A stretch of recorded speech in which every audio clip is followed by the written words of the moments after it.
welcome back to my channel.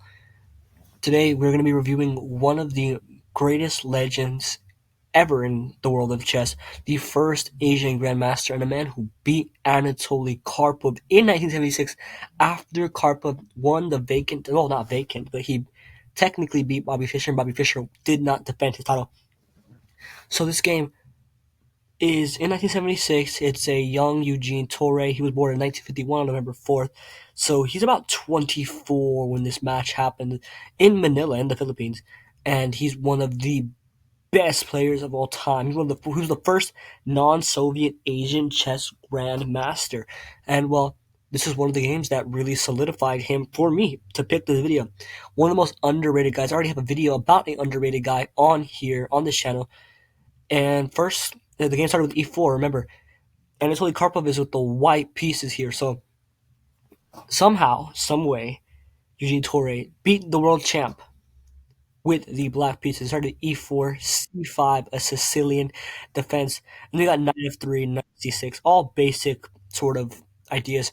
And then we get d4, attacking the center, of course, and trying to maintain what they had. C takes d4, knight d4, and we will get knight f6. So sort of just refuting, basically saying, take my knight. And if you take my knight, I'll get your development, and I'll be more set than you.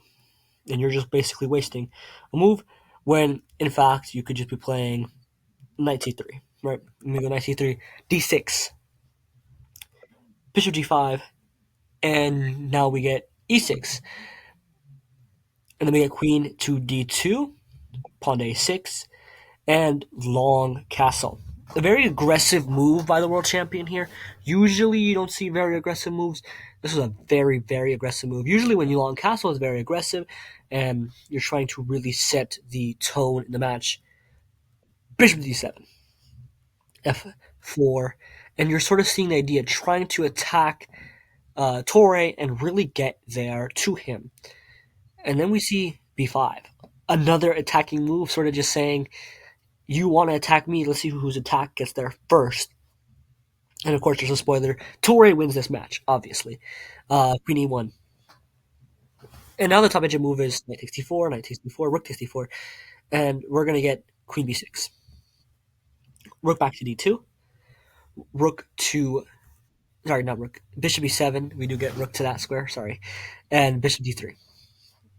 Then we get b4, forcing the knight back to d1. And the knight's, of course, going to reroute, whether it's to f2 or even possibly e3, but I would suggest f2. Bishop moves out to b5, knight f2, and now we get h6, kicking out the bishop, and the bishop does move back. And here's where a nice tactical skirmish and a nice tactical idea here is facilitated. We do see something sort of insane here with g5. Now, of course, if you count, let's count here. If this pawn takes, right, which is what happens in the game, f takes g5, h takes g5. If this bishop takes, which did not happen in the game, it's queen to a5, top engine move.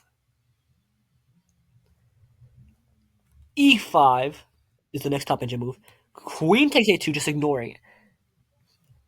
Then rook to d1, allowing a little escape square for the king through the d file, and to possibly venture all the way out to f1 if he needs to. D takes e5. Then bishop takes b5, all top engine moves. A takes b5. So obviously this wouldn't fully happen in the game, and this would just happen if the computers are playing each other, which is why it's minus 1.2. This is a computer analysis. Queen takes e5, rook h5, pinning the bishop to the queen. h4, defending, obviously, the bishop even more. Rook c8, this is where I got mixed up. I almost said rook c8 earlier. Queen takes b5, check. King f8, and queen b7. Rook c4, queen b8, check. We're allowing so many checks. Queen takes c7, so many checks. This threatening mate and defending the knight. If you take the knight, obviously, you're going to get taken by the queen. Just follow my cursor. Rook takes, not rook takes, c3, top engine move. Knight c7. Obviously, you can't take. Rook all the way out, and then we get queen a1 check, king c2, rook takes c3, which is insane. If this gets taken, then the queen obviously goes on a crusade of checks, which is winning. King d2, rook d5, rook takes. If you take the rook, which is not the top engine move, this queen takes b2, and it's -3. Now -3 at my level, there's a comeback possible every single time, but in the grandmaster level, especially at this time with limited computer knowledge, it really was game over. Knight h5 happened in sorry, yeah, knight h. Sorry, let's go back actually. Bishop g3 happened instead of bishop takes the pawn, and then knight h5. Sorry, why did I say knight h3? Knight h5. Then we got knight to g4. Knight takes g3, h takes g3, rook takes h1, queen takes h1, and rook to c8, applying pressure, something that we saw earlier. Now the kings move out the way just in case, and we did get bishop takes d3 anyways. There was a pin earlier here in this position, if they did not move, but there is a check here, and that's the top edge move. And obviously, we got queen to d4 in this position, and now we're seeing the pressure begin to pile up. Queen d1, and then we see a5 just throwing the pawns across the board. Knight h2, an accuracy, g4, taking on g4, bishop g5, attacking the rook, and now rook takes c2. Rook takes the rook, actually. King takes the rook back, which I believe is not the top engine. I think taking with the... Yeah, no, he's taking with the king is the top engine.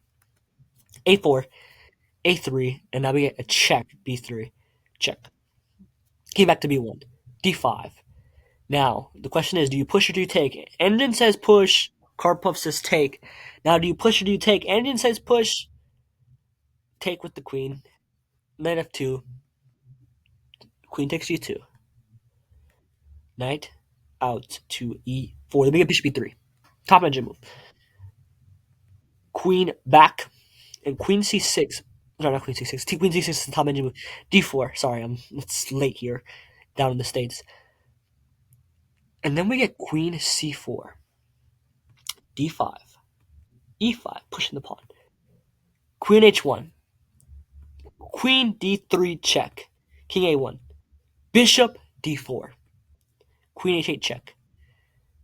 And then we get queen a8. Queen f1 check. And here we have a missed brilliancy. In the game, c4 was played. Queen c4 was played. But there was a mate in 4. With bishop takes b2, the king takes, queen checks, queen checks on c3,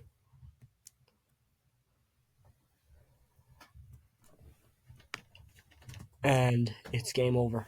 Sorry, queen takes on d4, and it's game over. b7 check happens after queen c4. King d6. Many say this game was ruined because they didn't find the obvious brilliant, not the obvious brilliancy, but a brilliancy there. Not really. It's a really tough move to find. And we're getting check, king e6, queen e8 check, king d7 check, sorry, queen d7 check, king g6, queen g4 check, king f6, knight c3, queen f1 check. You can block. Top engine move is to block with the knight, and it results in back. And that was the insane game of Eugene Torre and Anatoly Karpov. Wow.